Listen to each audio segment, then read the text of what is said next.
আমরা যখন মৃত ব্যক্তির কবরের পাশে দাঁড়াই, জিয়ারত করতে যাই, তখন কি মৃত ব্যক্তি বুঝতে পারে আমরা যে তার কবরের পাশে দাঁড়িয়েছি?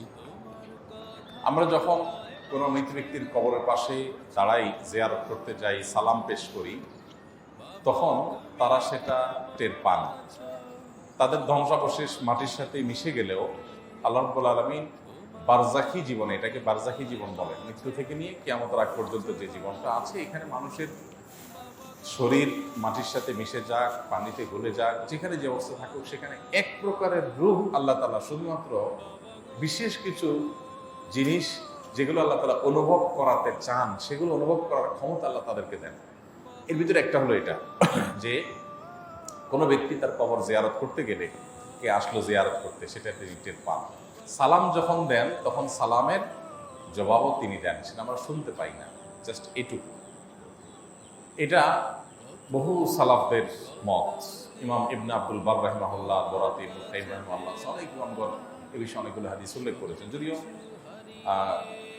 আপনার সমকালীন ওলামাদের মধ্যে শেখ বিন বাজ রহমতুল্লাহ আলাইহি, সৌদি আরবের সাবেক গ্র্যান্ড মুফতি, উনি এ বিষয়ে ভিন্ন মত পোষণ করেছেন। আর অনেকে ভিন্ন মত পোষণ করেছেন। তারা বলেছেন যে মৃত ব্যক্তি টের পায় কি পায় না, এই বিষয়টা হাদিস দ্বারা চূড়ান্তভাবে, পরিষ্কারভাবে, ক্লিয়ারলি প্রমাণিত হয়। বাট তারা আবার এটাও বলেন নাই যে মৃত ব্যক্তি টের পায় না।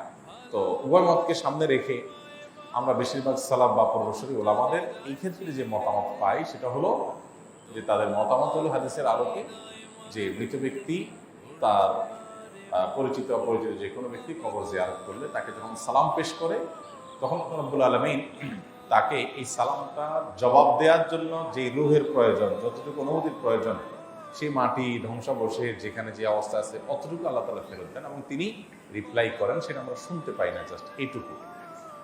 তবে মৃত ব্যক্তি আমাদের সালামের জবাব দিচ্ছেন, তিনি আমাদেরকে জানুক বা না জানুক, আমরা গেলাম কি গেলাম না সেটা টের পেলেন কি পেলেন না, এর চাইতে বড় বিষয় হলো আমাদের জন্য কবর জিয়ারত করা সুন্নাহ। আমরা দূর থেকে তাদের জন্য দোয়া করলে সেটাও তাদের উপকারে আসবে। কাছে যেই দোয়া করতে হবে এটা জরুরি না, কিন্তু কাছে গিয়ে সালাম পেশ করাটা সুন্নাত। আমরা কাছে গিয়ে সালাম পেশ করলে আলাদা সওয়াব হবে। এই জন্য সাধ্যে থাকলে অবশ্যই কবর জিয়ারতের চেষ্টা করা উচিত। নবী করিম সাল্লাল্লাহু আলাইহি ওয়াসাল্লাম বলেছেন, জুরুল কুবুর ফাইন্নাহা তুযাক্কিরুকুমুল আখিরাহ, তোমরা কবর জিয়ারত করো, কারণ কবর জিয়ারত তোমাদেরকে আখিরাতের কথা স্মরণ করিয়ে দেয়। তাহলে খোলাসা কথা হলো, মৃত ব্যক্তির কবরের পাশে গিয়ে দাঁড়িয়ে সালাম পেশ করলে তিনি সে সালামের জবাব দেওয়ার মতো শক্তি, সামর্থ্য, রূপ তার ওই ধ্বংসাবশেষ বা তার শরীর দেহাবশেষ, যেটা দেহাবশেষ, সেখানে আল্লাহ তাআলা অতটুকু ফেরত দেন এবং তিনি সেটা দিয়ে রিপ্লাই দেন, আমরা শুনতে পাই। এবং বিভিন্ন সালাফদের বক্তব্য থেকে আমরা জানি যে তিনি টেরও পান যে কে আসলো কে আসলো না। আল্লাহু আ'লাম বিস-সাওয়াব।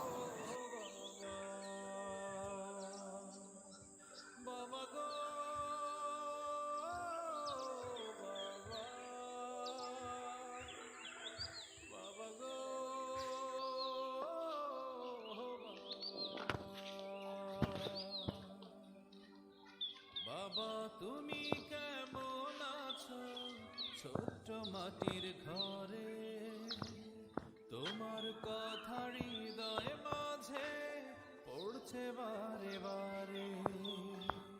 বাবা তুমি কেমন আছো, ছোট্ট মাটির ঘরে, তোমার কথা হৃদয় মাঝে পড়ছে বারে বারে। বাবা গো